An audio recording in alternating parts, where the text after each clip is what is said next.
is back at it, talking about Rings of Power Season 2. The title is called Rings of Power Season 2 is an abomination to intelligence, which is a functioning sentence. An abomination to intelligence. That makes sense. He thinks this is very woke. This is like quite easily one of the best shows on TV in a long, long time. We'll do a watch party sometime in the winter, probably. We'll do a Prime party, and we'll watch it. Rings of Power Season 2 is very good if you haven't seen it already. Rings of Power Season 1 is very good. It takes place during the rise of Sauron before the Lord of the Ring, or the War of the Rings, in the movie trilogy Lord of the Rings, and the books, of course. It's a very good middle ground between books lovers and movie lovers, because Peter Jackson took some fucking liberties, made a lot of changes to the books that, of course, the chuds of this day don't, they hand wave because they grew up with Peter Jackson's interpretations, so that's what they like. This doesn't fly in the face of any of those interpretations. In fact, I think it pays really good respect to both the source material and the Peter Jackson films. You feel the vibe the whole time. The set design is incredible. They use a lot of practical effects. The acting is really good. The writing is incredible. It feels like Tolkien. I could glow about this forever, but instead, we're going to watch this video, and I'm going to disagree with him. Rings of Power Season 2 is done, and what an Unless he says something correct, that'd be great. Absolute catastrophic disaster on the show. One that continues the desecration of Tolkien from Season 1, in that the only impressive thing about it is how consistently terrible it was. Did you write this? Or did you put this... I bet he put this into ChatGPT and was like, hey, write me a movie review for a YouTube video that says Rings of Power Season 2 is bad and why. Because it sounds pretty bad already.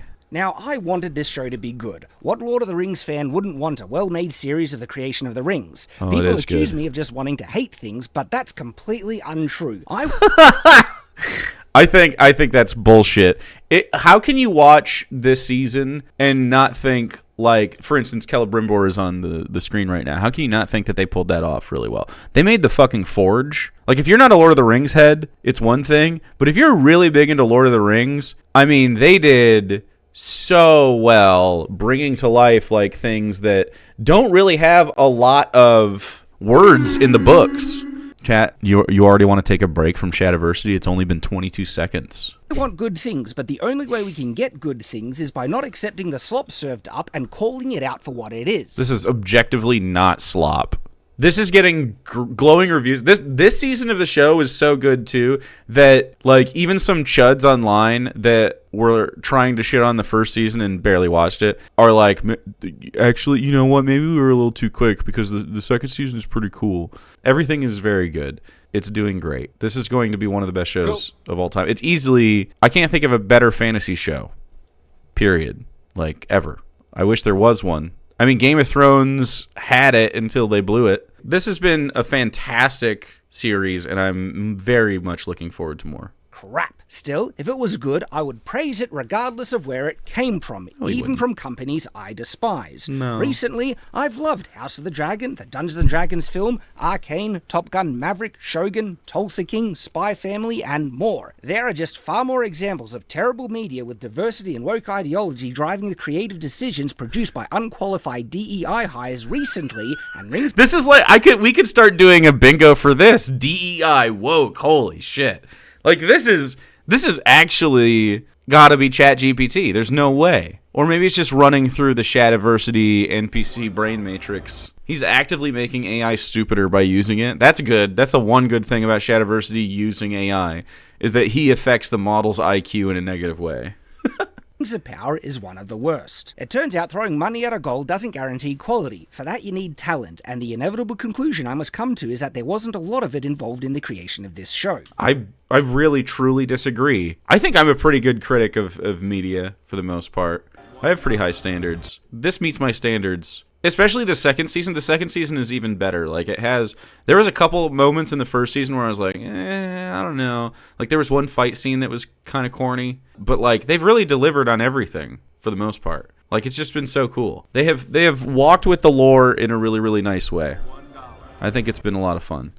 Neville doesn't like Shad's voice. Aw. Who would have thought hiring people based on woke checkboxes and the false idol of diversity would not result in the most talented people getting the job? Well, what do you mean? I'm trying to think of, like, most of the main characters are white men. Arondir and Galadriel are the only non-white men. Oh, I'll take Disa. giving breast milk on my Cheerios. And Disa, of course. But, like, even she's, like, a secondary character to Durin. Smooth listening with Daddy Jake. Welcome back to the program. With us, we have Shadiversity, who is just a whiny, whiny boy. And anytime there's anything that's even remotely woke, he freaks out. And the woke thing about this is that Galadriel is one of the main characters, which is just fucking insane. Tolkien's kid is a part of this and has signed off on, like, the whole series. Anyway. Well, Amazon gets what it friggin' deserves with this show because no matter how much polish you put on a turd, when served up as the main course, people are not going to consume abject crap. I disagree. No. Magic Gurgball is AI art? Dude, maybe this is AI, yeah. So, how's Rings of Power Season 2 abject crap? Yeah, Well, the primary problem is that the writing, and therefore plot, is utterly nonsensical, and I can't stress that enough. All right. The nonsense of this, I disagree. Did you lose the plot? Did you stop understanding what was going on? From contradicting several of the terrible plot points from Season 1, Season 2 establishes that Sauron was just farting around with no plan and just randomly ran into Galadriel in the middle of the ocean after she decided to commit suicide by jumping into the ocean to swim back to Middle-earth. And yes, it was... No, what? What? It's with no plan. That's only kind of true. He was in a malaise, a depression, if you will. He's an opportunist. Yeah, he just doesn't get the character. This is one of the best on-screen villains I've ever seen. Like, it's genuinely so good. They do a really great job of showing you how... Because if you don't know the story, right, like, Sauron... If you've only seen the trilogies, Lord of the Rings, and you don't really know the lore of what goes on, like, elves and stuff live for a long time. Sauron has lived for a long, long time. This is the story of the rings being created, right? And in the story of the rings being created... Sauron the Deceiver, right, as, Luvatar or whatever, Anatar, he corrupts the rings, and, like, it's never really been discussed how that happened, right? And so this is, because it was in, like, Silmaril and, you know, just other writings and stuff that Tolkien had, but he didn't really write a book about it. And so this is an adaptation of his unfinished works written to screen, and it's really fucking good. It's so good. Suicide. And she wasn't doing suicide, by the way. She was running away from Elvish Afterlife, which was a very, very cool scene. And because she's an elf, she has, like, I don't know if you guys remember, like, Legolas and stuff. He's special, I guess, that he's Legolas. Like, he's a hero and whatever. His martial prowess and stuff isn't unheard of in Elvish circles. And Galadriel is one of the greatest elves of all time. One of the most powerful of all time. She's a fucking, like, general. And she can swim for long distances. She didn't kill herself. She was just swimming back to Middle-earth. She's just crazy. Not crazy, but, like, you know, she's very convicted, and she's, when I say crazy, I mean she is really what I mean is a badass. If a man did this, he would have his shirt off and be doing it, and Chris Hemsworth did this in a Thor movie, and he was like, no, I'm going back for her. He would be like, oh, yeah, the man, he's swimming far and he's buff. But because she's a woman and she's an elf or whatever, and he thinks it's woke, she can't do it. Anyway, he didn't have no plan. He was just waiting for a plan to show itself to him, in my opinion. It is confessed by Galadriel that Halbrand saved her from certain death. So why did you attempt to swim across the ocean, you moronic, pointy-eared girl boss fart in a wig? Did he do elf racism? He called her a pointy-eared. He did fantasy elf racism. God. Turns out Sauron can be defeated by a pack of weak orcs whom he could not control or dominate, but had to resort to diplomacy by promising heaps would die if they followed him. There will be spoilers in this, I assume. Shad gets fully turgid for a shirtless Hemsworth. Wow. This is his full spoiler review. If you don't care, you don't care. Definitely worth the watch. But, like, all this is prequel stuff, so you kind of know where this is going anyway. This is a really great scene, and I don't know why you think that this is... I don't know why you think this is a show of Sauron's lack of power, but rather, like, the way his power works and why he makes the decisions that he does that leads to the War of the Rings. Like, he's physical. He can be hurt this way. He is such a brain dead moron in this show. It's unbelievable. a brain-dead moron in this Shar. I think he's in the Shar is pretty clever the whole time. Elrond decides he distrusts the rings because Halbrand wasn't who Galadriel insisted he was. Halbrand actually denied it, but who cares about consistent character reactions, right? And Elrond now thinks the rings are evil, even though he doesn't have the evidence for that, and Galadriel, who does have the evidence and knows Halbrand is Sauron and orchestrated the creation of the most powerful magical artifacts ever made, thinks these doomsday weapons made by Satan are all good.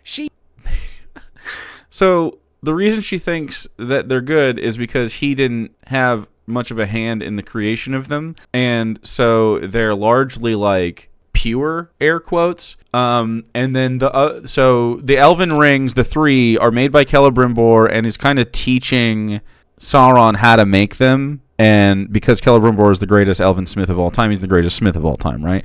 And Anatar is not capable of making the rings. He doesn't know how. And so together, he sort of like inspires Celebrimbor and also is trying to like kind of tempt them into the usage. But the ultimate plan is to make a ring that can control them all, because he doesn't have control of them all, right? One ring to rule them all. He needs the one ring to rule them all.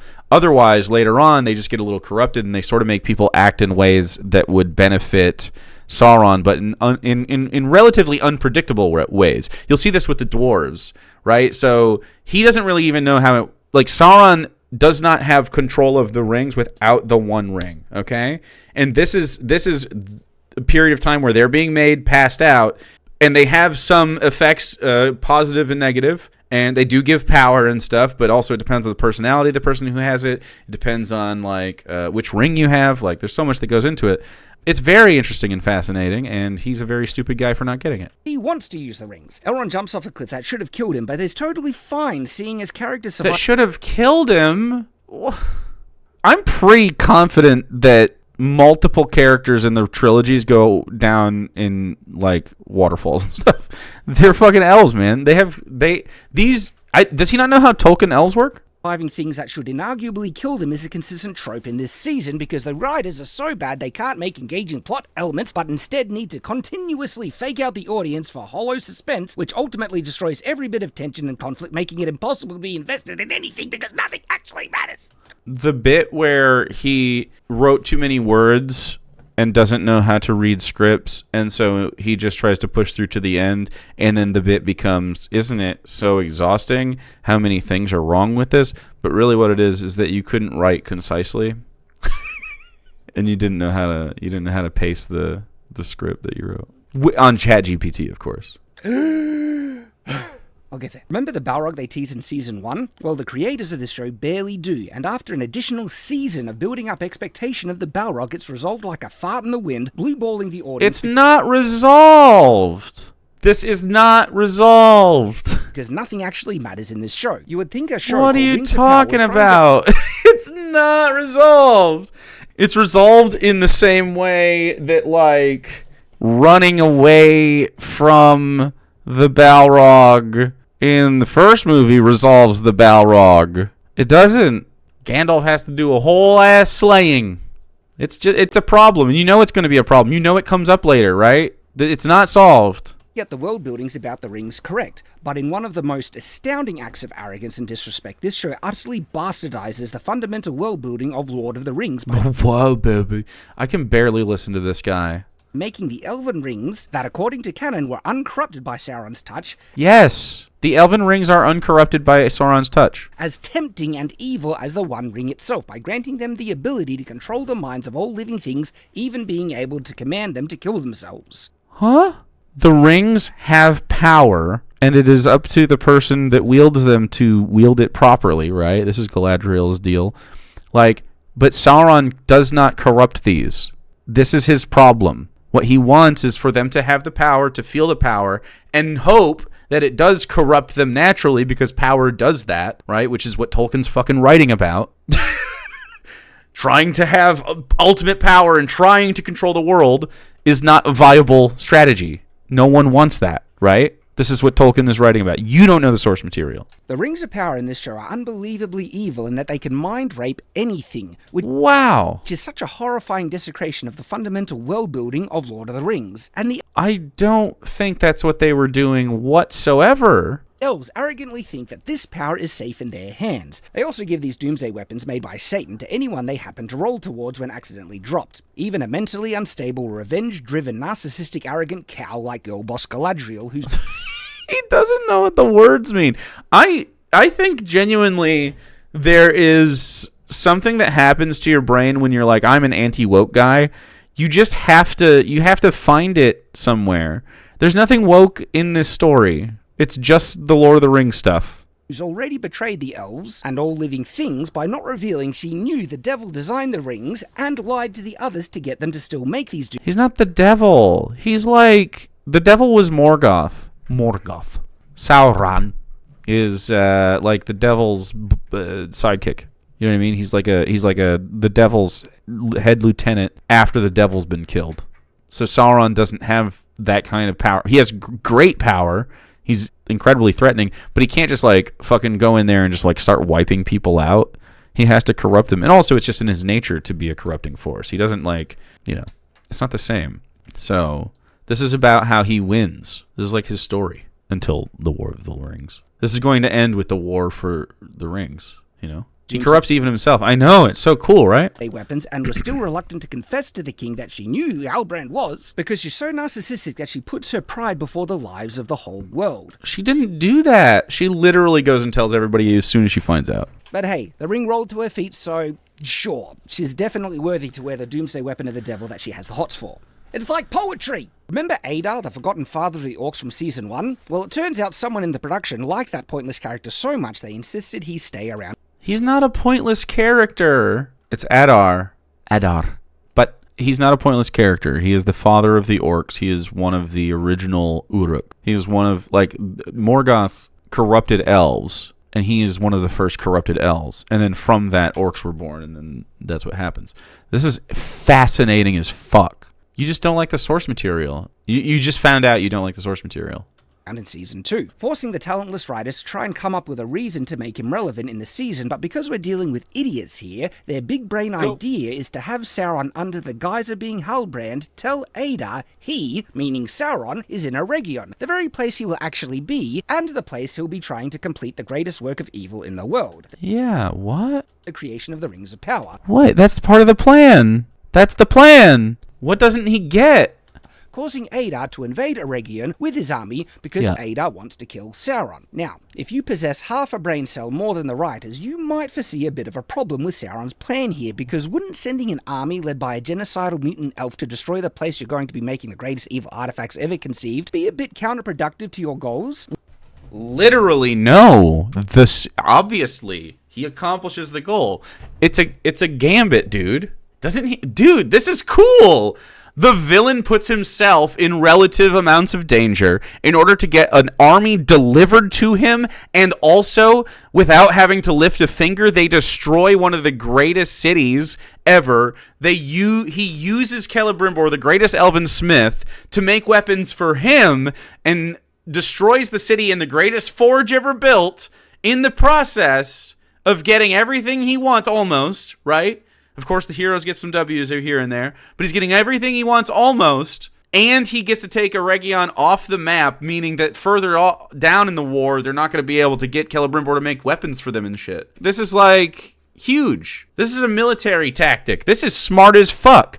You are so stupid. This is why I like this series so much. It's a genuinely well thought out, clever series. It's obviously too clever for him. He's like, wouldn't this mean that it doesn't succeed, and then Sauron succeeds? Wouldn't having the place you're making these things get destroyed make it impossible to make them? Also, Sauron's biggest weakness is his hubris, and so you must understand that he's going to overshoot sometimes.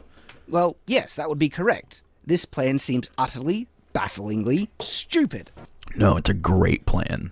He wants an army, the orcs, and you know that Sauron commands the orcs in the Lord of the Rings, right? You know that if you're a fan of the lore, you know that Eregion doesn't exist anymore. You know that Celebrimbor dies. You know that Celebrimbor is in charge of the rings and somehow gets corrupted by Anatar, who is Sauron's alter ego during this, his avatar, his elven avatar. And you know that ultimately the heroes in this age they win the war for the rings, but eventually Sauron wins, right? Like he's out there. He's in Mordor. This is the story of that. This is him trying to have his cake and eat it too, and he almost fucking does. He eats most of the cake in season 2. Let's be fucking real, okay? This is a great season.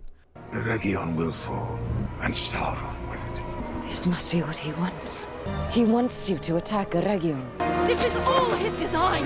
This is what Sauron wants. Screaming it into the fucking audience, and he still doesn't get it. So, how does this show explain this apparent moment of mental retardation? Oh my god, Shad. Do you hear this guy? Like, this is just how he is. This is your favorite sword guy. Well, you see, Sauron needed Adar to invade Eregion to use as leverage against Celebrimbor to finish the rings, saying he will let Adar destroy the city if Brimbor doesn't finish the rings. That's not the reason he does it. That's what he tells Celebrimbor to manipulate him. That's just one of the many things he tells Celebrimbor to manipulate him over the course of this. If Shad wrote this, Galadriel would have J-cups and a microskirt. Oh my god. This can end. Finish the 9. And I will spare your city. You know, like a lie. He's the great deceiver. It's this. Even though that he literally does not understand that Sauron is a liar. Me and Adar are actually after Sauron, not Eregion or Brimbor, and Sauron destroys the city and murders Celebrimbor for good measure anyway, because you would have to be a doorknob-licking. Oh my god, he's such a good actor. This is a great scene. I think Sauron, the Satan of this world, could be trusted. He's not Satan. That was Morgoth. You would think Brimbor, if he had... Please. Twisting himself in the knots to intentionally misunderstand the core basic plot points. It's mind-boggling. Even half a brain would respond to this reality that Sauron can't let Eregion be destroyed because that would mean that the rings can't be made. That's not true. They make the rings, guys. The greatest deceiver in history lies, but that's against my Mormon God's orders, Jake. Yeah, that's true. That's how it works. Sauron needs Celebrimbor and his magic elven forge to make the rings, so he couldn't be that retarded to actually... Dude, relax. ...actually threaten to destroy the city and thereby his ability to make the rings. He doesn't. He makes the rings. In order to guarantee that the Look at them! There they are! Rings will be made. And Brimbor couldn't be this astoundingly stupid to not realize how dumb this all is. He's not... What? He's not stupid! His mind is corrupted! They go through great lengths to show you everything that Celebrimbor sees versus what everybody else sees, and he's not being fed reality. He's being deceived. But you see, the writers can only write to their level of intelligence, and thus the characters are only as smart as the writers. This is literally the same logic as in the comedy Blazing Saddles when the sheriff threatens to shoot himself to stop the crowd from shooting him. Hold it. The next man makes a move, then gets it. He loves this because there's racist slurs in it. Celebrimbor, my guy, is one word, fake fan. Yep. He calls him Brimbor a lot, though. But this time it's done in earnest and with complete unironic depiction, and they don't realize how stupid this all is. Dunning-Kruger is an insane effect. Like, the amount of information you can give someone, and then for him to just be like, nope, it's woke. I think Shad is stupid. Yo, hot take. Shad is not a bright guy. This entire season is built around this event, this primary plot point. The Siege of Eregion? And that's what happens.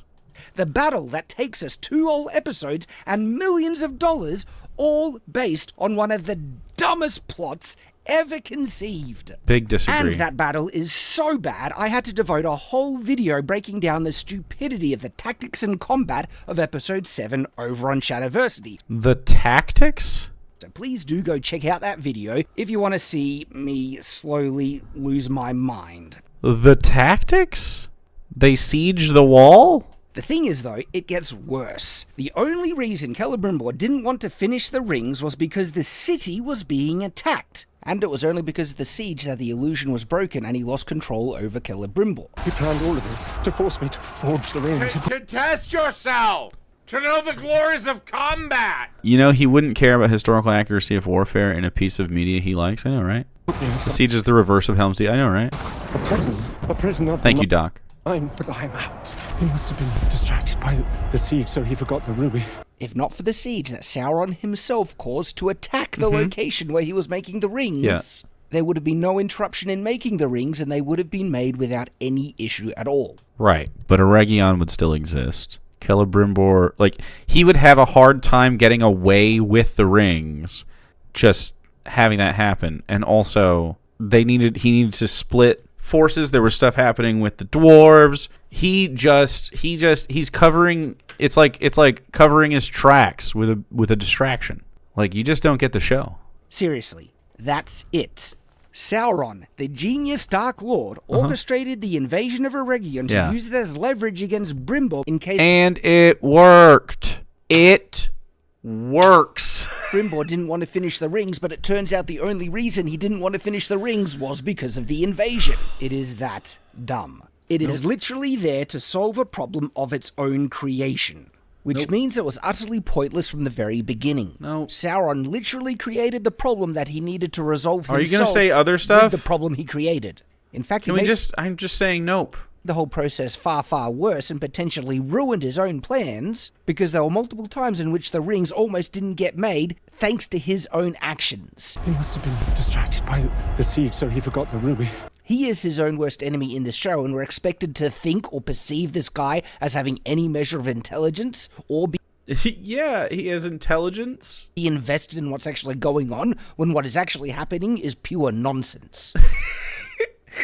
Yeah, I mean, we're in a situation where you're spoon-feeding this guy, and it's just, like, dribbling out of his fucking face, and he's just drooling all over himself, and you're like, man, I can only help you so much. There's also no sense of time and scale in this show.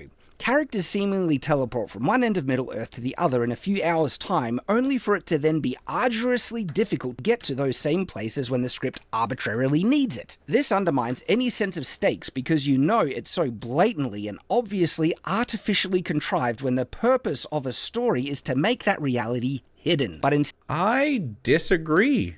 I actually think Peter Jackson's pacing is sometimes pretty jarring, especially because you expect the book pacing, if you expect the book pacing, I guess. Instead, characters and armies appear out of seemingly nowhere to save the day or push whatever retarded plot point the show wants to push in the I also disagree with this. Given episode. Oh, and this show didn't even know what to do outside of the main story of the creation of the Rings of Power, leaving the side plots of Durin and the Dwarves, Numenor, the dirty, smelly Hobbit wannabes and Discount Gandalf, and Don Lemonless with nothing important to do. Everything... They are doing so much.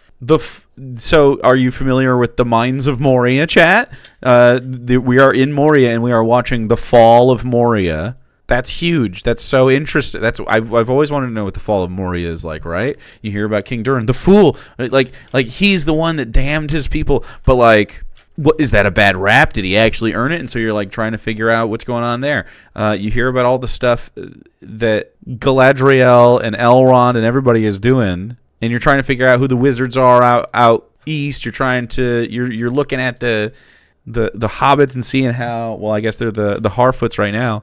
But he delved too deeply. We got Tom Bombadil. Oh, so good. Regarding these side plots and side characters is pointless, and sometimes gets even worse with pathetic... I disagree. We're in Rune, and you're upset. We're out east. We get to see Rune, the dark wizard out there. Oh my god.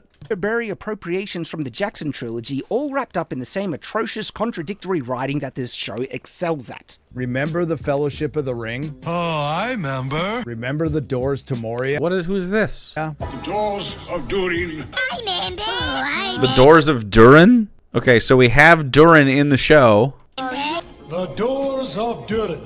Truly. That's the show. It's in Moria. Did you not want them to have the door to Moria in Moria? I don't know what to tell you, man. Why are you upset about that? We're here for the story of Moria and Eregion and all these places. Numenor?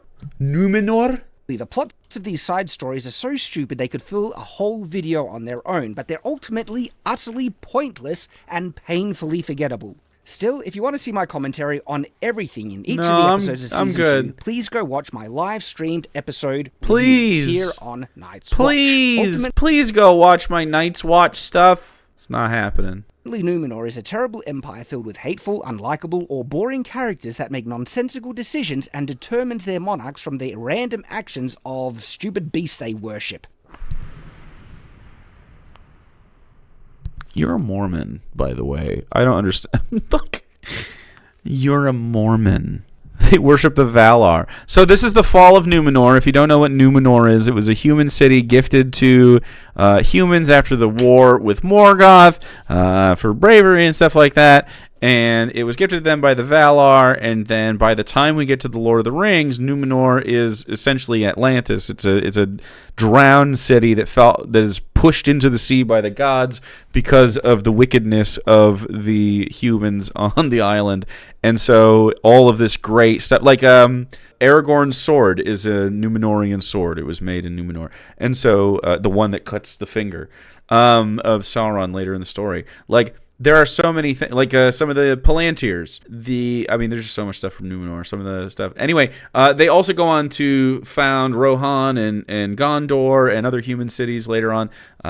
But, what does he know? Anyway, this is an interesting scene. I like looking at the politics of Numenor and trying to figure out how they fell into the sea, man. It's fun. Seriously, this empire deserves to sink into the ocean and everyone in it. He's mad that... Why are you mad that they successfully made you feel like, oh, okay, I get why they went into the sea? Why are you mad? They delivered on the promise, and he's like, fucking don't like a person in Numenor. It's like, Durin the Younger is the only likable character in the show that is misused in irrelevant, pointless conflicts and unearned emotional expositions, and the dwarves are used the whole season teasing the Balrog to blue ball you in the end and resolve the Balrog's threat with one of the most comical, yeeting jumps I've ever seen. Where first of all, this is badass as fuck, and he is not resolved. This is a band-aid on the problem, okay? This is not resolved. Also, Durin was fantastic. This scene was great. This is a man and his father and trying to reconcile a relationship that has been strained. It's really great. It's great writing. Excellent acting. The shot is dope as fuck. Durin is the best actor, to be honest. I agree. A normal dwarf makes it explode. Nope, he doesn't make it explode. Makes it explode? He thinks that the Balrog is exploded and dead now? He's genuinely a stupid person. So the flame sword hit the axe, and there was an explosion. Theo, you remember Theo, right? I barely did. But yeah, Theo's around, and he randomly hates people and then loves them, being moody and annoying the whole time. The same Balrog from Lord of the Rings, that's right. That's the one. Saved by horse, Sims for a treacherous thought only using him to find her husband, who then wants to abandon that husband because he shows her love and devotion by building a house for her, and Isildur is with... Dude, it's so funny that he thinks that love and devotion is you build a house for a woman and now she has to love you. It's like, have you ever thought that maybe Isildur and this lady just have better chemistry? Maybe they just got Riz. Also, she was kind of using him, but it was like a little bit real. It was interesting. Willing to wreck that marriage because the power of his boner is greater than his honor and decency, but gets told he can't take a lowborn on the boat with him, so he abandons her in the way that she was willing to abandon her husband. Both awful characters that deserve to be cast into Mount Doom. Both awful characters. Isildur is flawed? That's crazy, man. Also, I don't know if he fought for her and then wasn't allowed and is trying to go back. Anyway, I think it was him making a bad decision and him... Well, I mean... If you think that he should have immediately fallen in love with a girl he knew for like a week that tried to kill him twice. But yeah, I mean, he had to go back as well. He had to like do... Anyway, he was torn on it. But like, also young love, relax, be pen pals. Don Lemonless is an emotionless, boring plank of wood where the only enjoyable thing about him was when he gets killed by Adar, only to be miraculously alive next episode with no explanation because, hey, the show just loves this pointless diverse elf insert so much. He didn't die, he got stabbed. There was an evil wizard, but he does nothing in the end. He didn't die. You can get stabbed every once in a while. And also, let's not forget that Season 2 tried to actually make the orcs sympathetic. You know, they just want to raise their families in peace in the land that they genocided and turned into a hellscape. Do you have that same opinion of the British colonists that founded Australia? Well, I guess the penal colony, but I mean like, or the American colonial system or any of that. This is showing that the orcs themselves were created by Morgoth to live this certain life, and they've just been sort of like pulled around from despot to despot. And Adar was the first one that's like, no, we're going to fight for ourselves, and they're trying to fight for a land for themselves, which includes Mordor, but they can't live free with Sauron alive, and they really truly believe that they can put an end to this. Yeah, they're pawns. It's sad. The orcs are victims of this system, and also perpetrators of violence, but like that's so real, man. That's how soldiers are. You see, they don't want to go to war. They don't like war, except for every moment they show them actually in war having the time of their lives. They really don't know what they want. Are the orcs actually evil, or are they sympathetic? No, they're both. They're both. A lot of the orcs, fucked up guys. I mean, they lived this life. This is the life they have been forced to live, right? But also, within that, there's vestiges of what we consider humanity, and you could see a version of these that once they have their home, you don't think that they have to do anything. And frankly, in between the War of the Rings and the Lord of the Rings epic, they kind of do, right? Like the orcs sort of vanish and just sort of hang out in the different places. There's different pockets of them. Instead, they want their cake and to eat it too, pushing both these contradictory depictions of the orcs that just don't make sense at the end. Just like their attempt to try and make Adar a good guy, who voices concerns for the fate of Middle-earth with the rise of the rings, even after he genocided the whole of the Southlands and were murdering... They don't try to make him a good guy. They just try to make him sympathetic, and he is. But it's not enough, right? You're still like, I disagree. People who did not swear fealty to him. Using a region to craft rings that will allow him to dominate my kind. And you. It's crazy that you think that you agree that he's bad for killing people, but you don't identify that in, like, your politics, which is fascinating. Every kind. Free Palestine, right, buddy? And in Middle-earth. Take it. Help me vanquish Sauron with it. And I swear to you, I will recall my children to Mordor, never to make war on Middle-earth again. Yeah, man, that's a lesser evil right there. Let this ring heal the rift between Elf and Uruk. But yeah, because he's an Uruk. He was taken by Morgoth, and he was corrupted, and now he's hated by his own, like, kind, right? His elves. Because he still identifies as an elf, but he is corrupted, and elves don't see him as such. It's a little bit of a comment on race, but it's also just, like, a good comment on, like, political rifts and stuff. It's very good. Really concerned about the fate of the innocent people of Middle-earth. The show is full of contrivance after contrivance, and I just can't list them all. Wrestled despite saying they were extensions of Morgoth's corruption and had no agency. So he talks about it in letters where he is sort of like, well, I don't know if I stand by 100% of that, and he waffles on the subject, and I think it's a much more interesting thing. But here's what happens later, right? When Sauron has gained control of them, like, I mean, they are. Like, a lot of them get washed. But, like, to be wholly evil and not be capable of non-evil. No, he didn't? Yeah, he did. But I am mentioning some of the larger ones. Like the most important letter in Middle-earth's history just so conveniently being stopped because thanks to Sauron destroying a bridge, somehow, there was no other way... What? It was an important... Yeah, it's showing how the story... showing how the story unfolded. Like, the elves tried and failed. To get to Eregion, but through the Barrow-wights, who knew to let Sauron's letters through, but all the letters going to Eregion were conveniently stopped. And even though the evil of the Barrow-wights are so great that you could sense them from a distance, no one bothered to make the 100-meter detour to just go around them. Elrond kisses his mother-in-law, and yes, Galadriel is his mother-in-law, and Elrond is going to marry her daughter, whom the show has not mentioned at all yet, implying that she isn't even born, making this even more creepy. But they're elves! There was just no other way to sneak that brooch into Galadriel's hand. They just had to kiss, you see. And he gives her that brooch. Is kissing woke? She can pick the lock to get herself free, even though Adar said he would execute her if the elves didn't surrender. Which of course they didn't, so you'd think Adar would have executed her right in front of Elrond before he leaves, but I guess he just forgot about the execution thing to give her enough time to escape. There was also a pathetically written love... He was going to execute her, and Elrond was like, he pleaded for an opportunity. Story with Poppy ending in a horrifying kiss between two smelly, dim-witted, unbathed, unattractive discount hobbits. Whoa, I think they're both cuties, and it was cute. Oh, and Nori and Poppy also got yeeted miles into the air only to miraculously survive again. He doesn't want to fuck the hobbits, I guess? I mentioned this happens a lot in this season. Also, Poppy is going to discover the Shire because the show can't help itself and be the origin of everything in Lord of the Rings, even Gandalf's name, who got his name by the stupid half-wits calling him Grand Elf. Thank you kindly, Grand Elf. That's not how he gets his name, but it is cute. Yes, it's that dumb. No, it's like how Harfoots and hobbits, right? You know how language You know how language works in etymology? That's fascinating. By the way, Tolkien was a linguist, and I think he would get a real tickle out of it, personally. Oh yeah, and Gandalf finds a stick. You know, riveting stuff here. Are you avoiding Tom Bombadil talking to him about the stick? In the end, instead the of stick? His wand?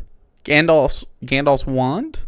taking the 9 rings to safety, Galadriel chooses to fight the staff found him also, yeah. Sauron because she ultimately doesn't care about the fate of the world more than her own narcissistic need to be better than the devil, which should be an easy thing considering how evil she is. Sauron lives because of you! Sauron stabs her with his hat and she jumps off a cliff only to miraculously survive and land without breaking a single bone. Seriously, she should have broken every bone in her body, like just a puddle of mash. He loves to imagine women being battered.